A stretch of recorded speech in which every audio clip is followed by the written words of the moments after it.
everybody, Pastor Joon is here. It's another day to do BRC, the Bible Reading Challenge. Now let me ask you again, which hand do you think I'm gonna have the Bible? Is it right or is it left? It's right again. Alright everybody, we are looking at the Gospel of Luke chapter 21.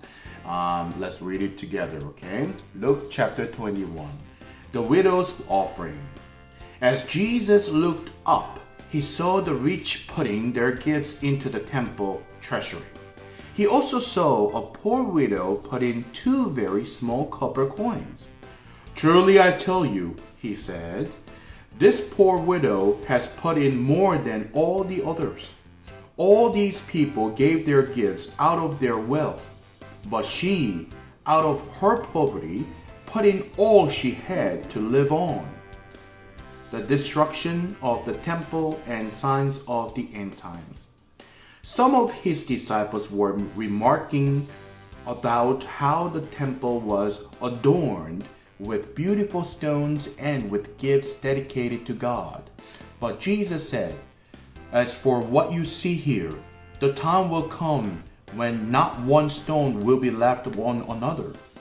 Every one of them will be thrown down.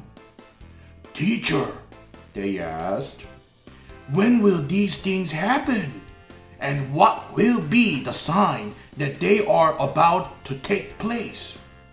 He replied, watch out that you are not deceived. For many will come in my name, claiming, I am he, and the time is near. Do not follow them. When you hear of wars and uprising, do not be frightened. These things must happen first, but the end will not come right away. Then he said to them, nation will rise against nation, and kingdom against kingdom. There will be great earthquakes, famines, and pestilences in various places, and fearful events and great signs from heaven. But before all this, they will seize you and persecute you. They will hand you over to synagogues and put you in prison, and you will be brought before kings and governors, and all on account of my name. And so you will bear testimony to me. But make up your mind not to worry beforehand how you will defend yourselves.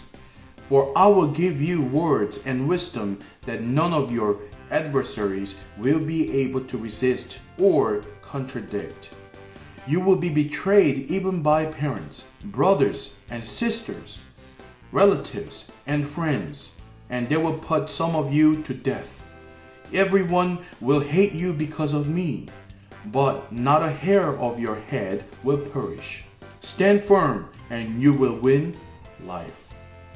When you see Jerusalem being surrounded by armies, you will know that its desolation is near.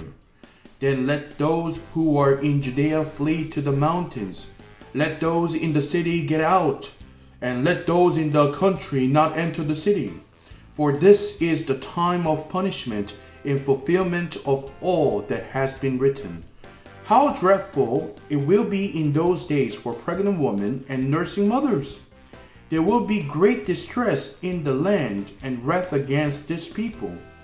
They will fall by the sword and will be taken as prisoners to all the nations.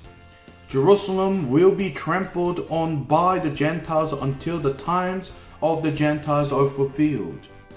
There will be signs in the sun, moon, and stars. On the earth, nations will be in anguish and perplexity at the roaring and tossing of the sea. People will faint from terror, apprehensive of what is coming on the world, for the heavenly bodies will be shaken. At that time, they will see the Son of Man coming in the cloud with power and great glory. When these things begin to take place, stand up and lift up your heads, because your redemption is drawing near. He told them this parable. Look at the fig tree and all the trees. When they sprout leaves, you can see for yourselves and know the summer is near. Even so, when you see these things happening, you know that the kingdom of God is near. Truly I tell you, this generation will certainly not pass away until all these things have happened. Heaven and earth will pass away, but my words will never pass away. Be careful, or your hearts will be weighed down with carousing, drunkenness, and the anxieties of life. And that day will close on you suddenly like a trap. For it will come on all those who live on the face of the whole earth. Be always on the watch and pray that you may be able to escape all that is about to happen, and that you may be able to stand before the Son of Man. Each day, Jesus was teaching at the temple, and each evening he went out to spend the night on the hill called the Mount of Olives. And all the people came early in the morning to hear him at the temple. Great job, everybody. And that was chapter 21. And I'll see you next time. Bye-bye.